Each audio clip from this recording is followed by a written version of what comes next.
Hi, this is Kevin C. Mason from Jack Monkey Games. Sometimes I hear people say that the gamers in your group, they're just people, they're just friends. And that we're not very social. And I completely disagree with that. See, a good friend of mine, Xot, he passed away just recently. And even though I haven't had a chance to see him in about 8 years, it's really hitting me hard. Xot was in my game group, which started Starfall. He was one of the characters. He played an Elome, who was a gadgeteer who always came up with the weirdest ways to fix things.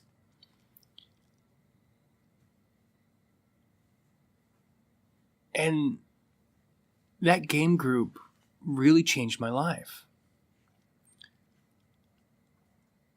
Xot was this crazy punster who he was always laughing, and he had this deep laugh.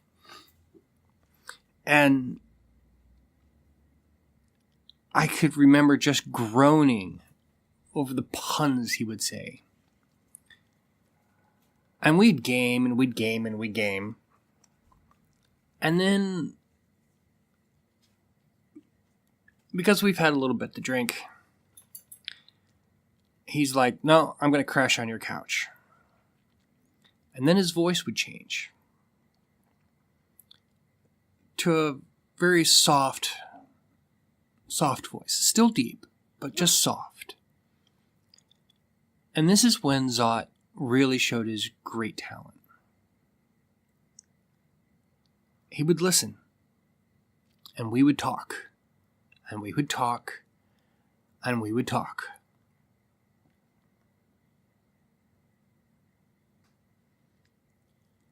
I tell you, through my life, I must have, he must have saved me thousands of dollars in therapy.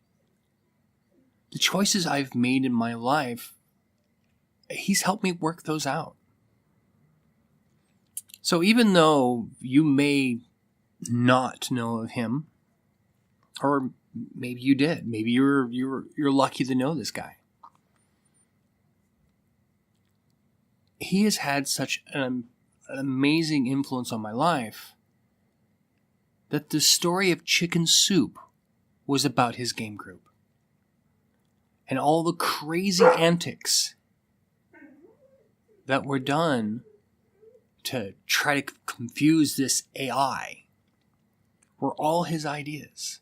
So I guess you can say he helped me write the story. I mean, even though I put the pen to the paper, the last conversation I had with him was over Facebook, and I was letting him know that I was publishing Chicken Soup. And even though his character's not directly mentioned, he got a big kick out of it. And I remember us laughing about it.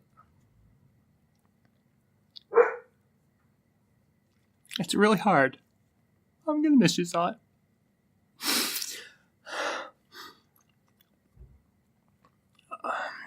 So, in honor of Xot,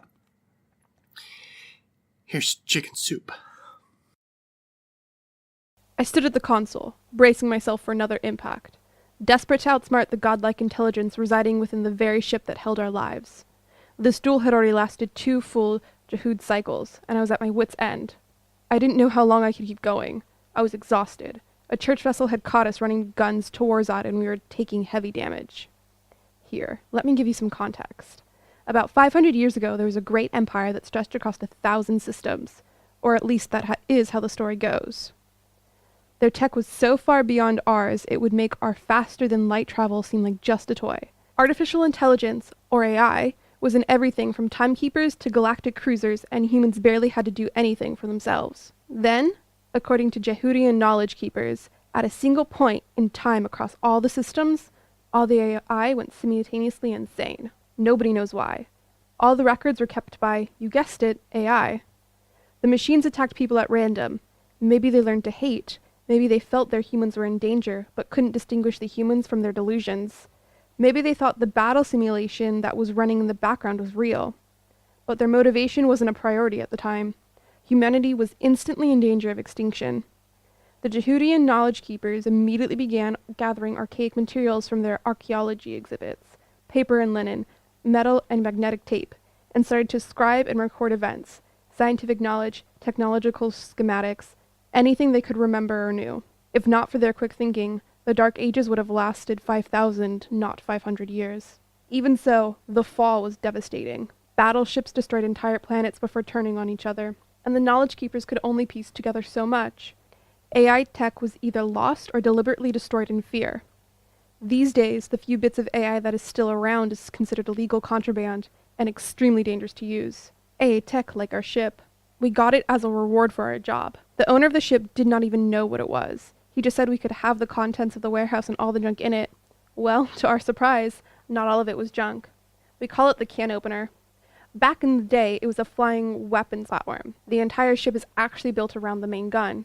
A total waste of space if you ask me, but then again, I didn't build the thing. It was meant to work with other ships of its type to team up against larger craft. For such a tiny ship, it's extremely powerful. We figured it's about 10 times more powerful than any weapon its size. A huge death cannon and deflector shields. What else could a merc want? Just one problem, or perhaps a blessing. The targeting system is insane. Like most devices of its time, the can opener is totally automated. At the time of the fall, the gunner on the ship must have known what was going on and programmed a failsafe into the targeting computer to think that the only viable target is chicken soup. So a ship that is totally insane is always looking to open fire on chicken soup, whatever a chicken is.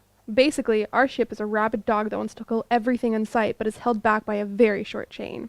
My job is to strategically unchain the dog, but to be sure to capture and lock it up again before it starts killing allies or turns on us. Problem is, I've only seen pictures of chickens in history books and never heard of a can of it.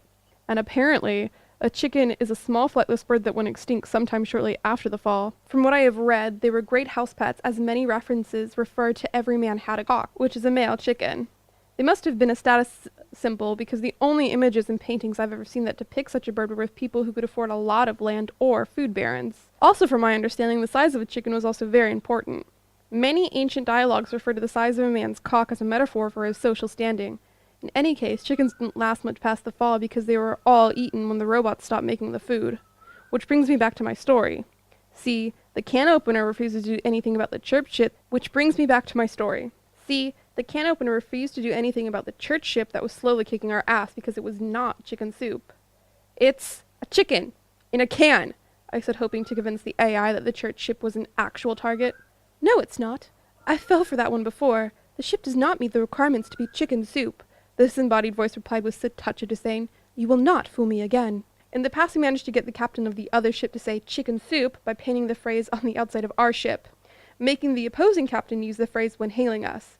That trick only worked once. But it's going to destroy us, I yelled, hoping reason might convince an irrational AI to save our asses. That is not my problem, replied Can Opener. I have backups. Perhaps you should just surrender, it smugly mocked. Is the missile ready? I asked my crewmate Arnold, crossing my fingers. It's almost ready. We need to attach the adhesive to the front, cried Arnold while applying some sticky substances to the missile. I put on my vac suit. Normally exiting a ship in the middle of the battle is suicide, but in this case, I was betting it could save our lives.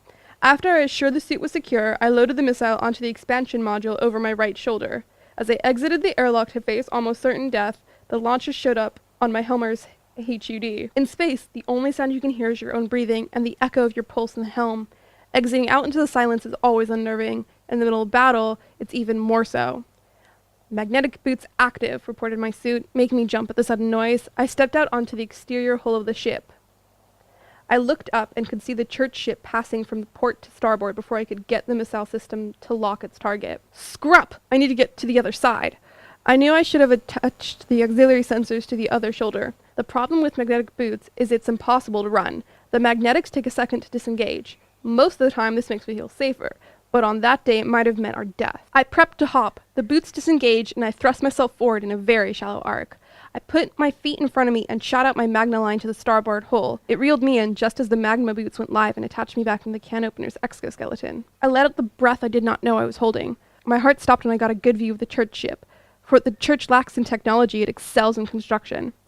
The ship was massive. I was in total awe when I realized that it was opening fire on us. The energy cannons erupted in a white-violet firestorm. I covered my helmet with my arms out of instinct and prepared to die. I screamed, waiting for my body to be burnt to a crisp. The heat got very, very uncomfortable. The flash of the direct hit blinded me, but death must have hit the snooze button. It took me a few breaths to realize I was in fact still breathing. My suit was damaged, most likely beyond repair, but it was still intact. I forgot that one of the perks of having a 550-year-old ship is that it comes equipped with deflector shields. Even the flagship of the Confederate Navy does not have deflector shields. Tech was lost long ago. A garbled transmission came through my melted comlink. Damn it, Jennifer. Kill that thing. The last hit blew all the fuses. We can't take another hit. I could tell that Arnold was reaching his stress limit. So much for the advantage of advanced pre-crash technology. I fired up the targeting system. My HED showed the churchcraft in my crosshairs. I let loose the missile. It was seconds before the missile hit the side of the ship. Perhaps the longest seconds of my life. The missile did not explode on impact, but then it was never meant to. Instead, the device half attached, half embedded itself in the hull of the ship. Heretic craft. Power down your ship. Your attempt to harm us has failed. Prepare to be boarded and confiscated, scolded the church captain.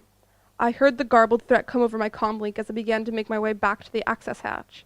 Demag, lift foot, remag, other foot. Actually, you should stand down. That was not an explosive missile, I taunted in reply. Then what was it? The church chief captain was not amused by my joke. It makes no difference. Prepare yourselves for conversion. You will make great additions to the faith. It's a transponder, I mocked just as I saw an umbilical gangplank begin emerging from the church ship. Arnold, let's open the can and call the puppy, I commanded. Transmitted the missile. I waited and hoped the AI could figure out the puzzle I'd laid out for it. Being direct and using Confederate Common did not work last time. I trusted the AI would either be aware of or could easily decipher the code. We always have to make the can opener think that it made the discovery itself. The umbilical was within 150 meters of the airlock before can opener identified and translated the ancient script, Morse code for chicken soup. Target acquired, reported can opener. I was halfway back to the airlock. I made sure both boots were magged, crouched down, and magged my gloves to the hull as well. We turned toward the churchcraft. I could feel the cannon vibrate through my boots as it warmed up. The vibration took almost 20 seconds to build up to a point where it almost shook my boots from the ship. It felt like hours. The umbilical was less than 100 meters away. Then a pause that seemed almost deliberate, poetic even, about the length of 4 heartbeats. The ship fired. A blue-hot energy blasted out of the bow and engulfed the entire churchcraft like a wave versus a sandcastle. The debris was spectacular. The wave ran down the umbilical like silver armbands on a Helos dancer. I imagined as I could hear the startled screams of the boarding crew. I did not imagine the ash of their remains that floated close enough to touch. For the first time, I was happy to be on the outside of the ship. Sensor readouts just would not have done this justice. Jen, you okay? Arnold asked.